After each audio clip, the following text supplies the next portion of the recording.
Hi, welcome to Fitness Tips. I'm Jennifer Wagner with Collective Wellness, and today is stretching in the doorway for lower body, and we'll actually get into a spinal twist with it too.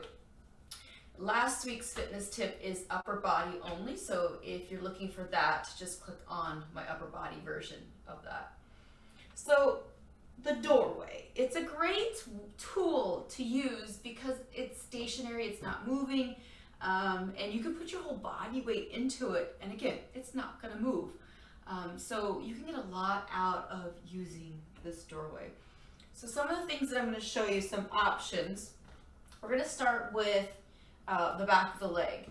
So you're going to put the ball of your foot on the doorway, and then your heel is stationed planted on the floor. And then we're going to start by just grabbing a hold of the doorway, and hopefully you've got something to grab onto.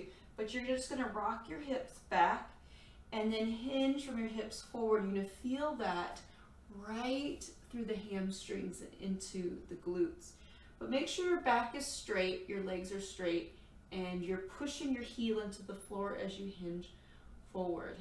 You should feel that back. And then you can stand up and then shift your hips forward, and you really get into the calves and down into the Achilles, which is really good if you've got plantar fasciitis issues. You want to make sure you stretch that Achilles tendon. And then you could also bend the knee, so you're pushing your knee towards the doorway, and you can get deeper into that heel, lower into the calf muscle and the heel, and then release. Okay, from here we're going to get into the hip rotator. You can cross your ankle over to your knee. Make sure it's your ankle on top of your knee. And then, I'll get myself positioned here. You're going to just sit down, and you can put yourself into the doorway itself. Or, again, you could use that body weight. So I'm going to go away from the door frame, and I'm going to sit back and down. And so then I can really just hold on, and that doorway is not going to move, so I can use that body weight to shift back with the hips and down and really get into that hip rotator. And again, the other option is to use the door frame itself as a little bit of a sitting position. Good. And then coming back up. And then we're going to go into the quads. So you grab a hold of your ankle, and you're going to put your foot up against the door frame, lifting your chest up, and then you're going to sit back. And you want to make sure that your knee is straight down. Your knee's not off to the side. Your knee is straight down, so you can really get into that hip flexor stretch. Make sure you're nice and tall, shifting your hip back. And you can feel that into the hip flexors and through the quads, down into the knee joint itself. And then if you want, you could even raise the hands up and hold on to the top. And kind of get into that, if you're a yogi, the sun salute motion, where you can walk your hands back and open up to the front of the body too. And then walk it back and release. Good.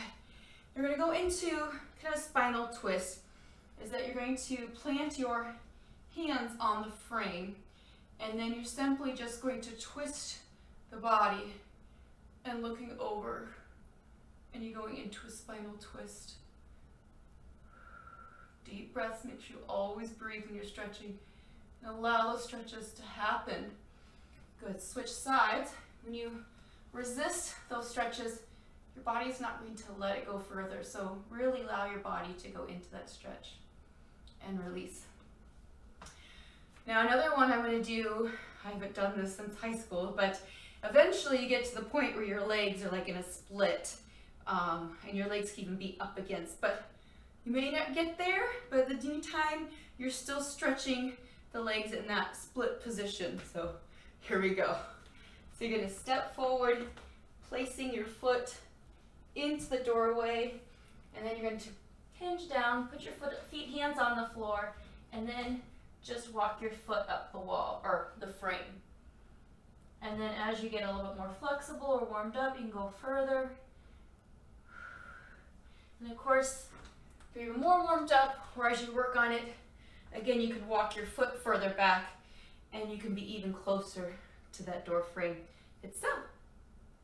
Last one is using the floor and the door frame.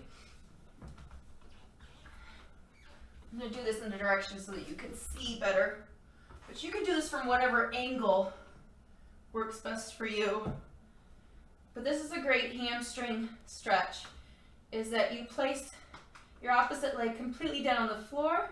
This leg is completely up against the door frame, and then flex your foot, and that's when you're going to get that stretch right through the calves and the hamstrings. And you can even point your toes. And then if, depending on the door frame itself, you can do this with both legs. And then you can slide down so you can get into the different motions. You can have that mat underneath you if you need to. And then you could also bring your leg away and go a little bit further into that stretch. So, those are stretches in the doorway. I hope that helps you. If you have any questions, you can leave a comment at the bottom, or any suggestions for other fitness tips that I can do for you. You can click on subscription there and you'll get my fitness tips, my healthy habits, or my yoga stretch fusion classes. Thank you again. Have a great day.